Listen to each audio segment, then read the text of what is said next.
What unites China and Azerbaijan? And why does this worry NATO, the Kremlin, and even giants like BP, Total Energies, and Microsoft? At first glance, the question may sound strange. The Caucasus and the Middle Kingdom are separated by thousands of kilometers, by different cultures and histories. Yet it is precisely here, at the crossroads of Europe and Asia, that a new line of power is emerging, one that could reshape the world's energy and digital balance. Baku has long ceased to be merely a supplier of oil and gas. Today it is a hub through which digital cables, energy routes, and even cultural projects pass. Imagine, on one side, oil fields where joint ventures of SOCAR and BP still operate. On the other, solar fields and wind farms, where Azerbaijan partners with Chinese giants like Huawei Energy and ZTE Solar. In the spring of 2025 in Beijing, Ilham Aliyev and Xi Jinping signed a package of documents covering the digital economy, intellectual property, green energy, and even aerospace cooperation. This package is not abstract words but concrete contracts. For example, Alibaba Cloud's participation in digitizing Azerbaijan's public services, BYD's interest in building electric bus fleets in Baku, and prospects for joint AI research with Chinese universities. The key artery is the Middle Corridor. This route is already being called the new M7 of Eurasia. It runs from China through Kazakhstan, across the Caspian Sea, through Azerbaijan and Turkey, connecting to European railways. For comparison, while goods once traveled through Russia, now companies like Maersk and DHL Logistics are actively testing routes through Baku.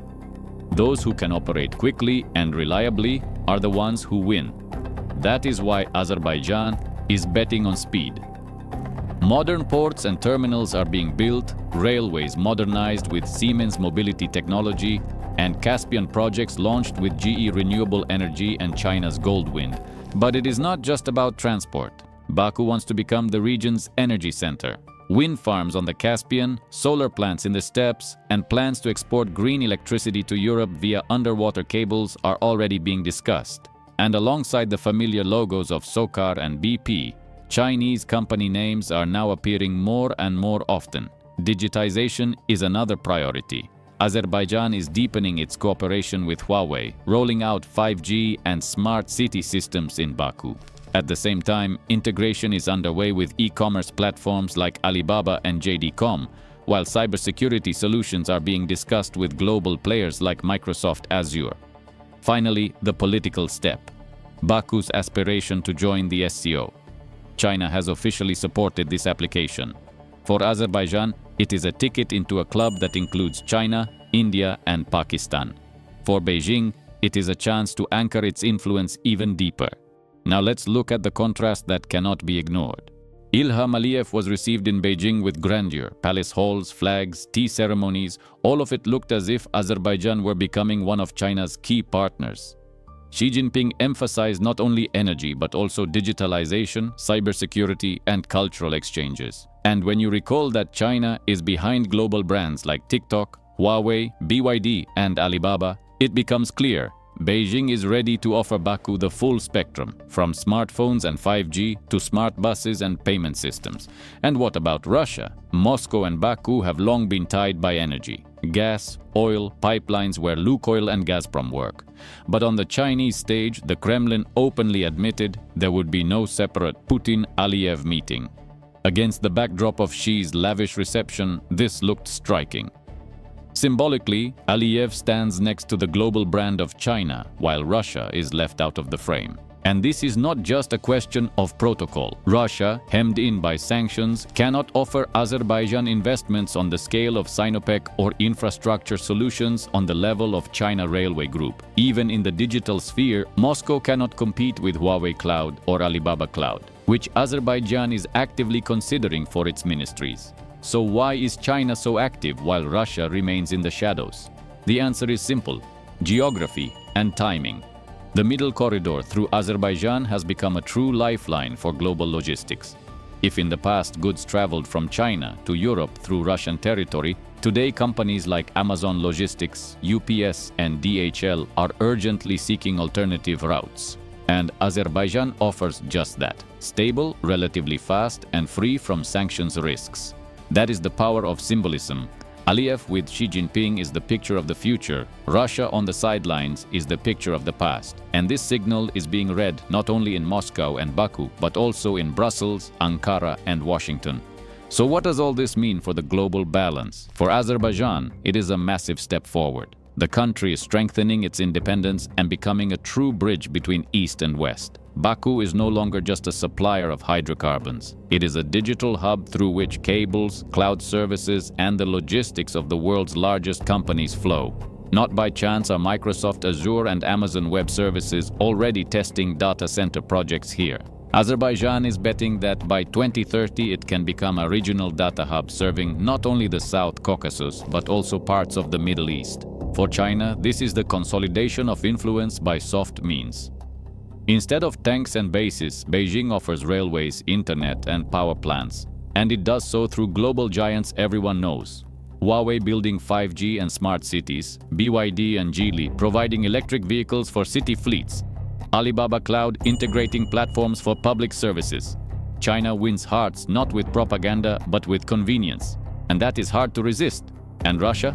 Here it looks modest. Yes, Gazprom and Lukoil still play a role in energy projects, but compared to China's investments, it feels like the past. Russia offers raw materials, China offers technology and the future. And that is why the absence of a symbolic handshake between Putin and Aliyev has become such a telling moment. Moscow cannot yet propose an alternative, not in scale, not in pace. Now let's turn to the regional effect. In the coming years, new terminals are planned in Caspian ports with international giants like DP World and Maersk. Railways are being modernized with solutions from Siemens Mobility and Alstom, while cargo routes through Azerbaijan are already being included in the schedules of DHL Express and FedEx. Customs systems are moving into the digital realm, rolling out platforms together with SAP and Oracle. In energy, Azerbaijan is betting on green exports. Wind farms on the Caspian are being developed with GE Renewable Energy and China's Goldwind, solar stations with Longi Solar and Trina Solar, and submarine cables to Europe with support from ABB and Siemens Energy. And another crucial element, the peace agenda with Armenia. After US-mediated talks in August 2025 and a partially agreed draft treaty, an opening has appeared for transport and energy projects. This means Armenian routes could also be plugged into the infrastructure linking Azerbaijan and Georgia. In such a setup, everyone wins. From Tesla Energy, testing new battery networks, to Turkish carriers like Turkish Airlines Cargo, which gain new logistics nodes. Thus, the domino effect emerges. Azerbaijan strengthens its position, China secures a new foothold, global corporations expand their reach, and the region takes a leap in infrastructure. The only losers are those who fail to join the game. So, a new line of power is visible. Beijing and Baku shaking hands, signing dozens of agreements, launching corridors and digital services. Azerbaijan becomes a hub linking China and Europe. For the country, this is not just GDP growth or jobs. It is political insurance against external pressure. The more partners and routes you have, the harder it is to be cornered. China gains strategic advantage. It secures influence in a region where Russia, Turkey, and the West once competed. But it does so softly. No troops, no bases, no threats. Instead, it sends Huawei, BYD, Alibaba, JD.com, and logistics giants like Costco Shipping. In energy, Sinopec and CNPC discuss projects with SOCAR. In digital, Microsoft, Google Cloud, and SAP step in. This is an entire ecosystem enveloping the Caucasus in an economic web that is nearly impossible to escape. And Russia? It lingers outside. Yes, it has Gazprom, oil companies, and military ties. But in scale, it looks like yesterday's picture. The Kremlin cannot offer Tesla energy-level tech, Oracle-class digital platforms, or logistics chains of Amazon logistics scale. That is why the absence of a Putin-Aliyev handshake became symbolic. This time, Russia wasn't invited to the main table. But the story is not over. The question remains, who will be the long-term winner of the new China-Azerbaijan alliance? Eurasian logistics with companies like DHL, European energy consumers, SOCAR, monetizing its geography, or Beijing carefully gathering allies. And another intrigue, When will Putin get his chance for a live meeting with Aliyev? Will it be a forced encounter when Moscow feels the corridors slipping away? Or will the Kremlin come up with a trump card, new Caspian routes, military guarantees, or investments with partners like Rosneft and VTB? No clear answers yet. But one thing is obvious. The Caucasus is no longer what it was 10 years ago. A new architecture of power is emerging here. And in it, Baku and Beijing have already written their names in capital letters.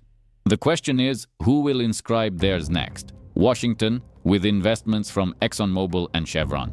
Brussels, with EU green funds. Or perhaps Ankara, which is also actively playing through Turkish Airlines and Baykar. The ending remains open. But the intrigue is clear. Before our eyes, a new map of influence is being drawn.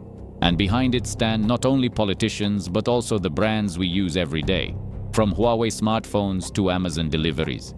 The Caucasus is becoming the showcase of global competition in technology, logistics, and energy. The only question is, who will secure their place here forever?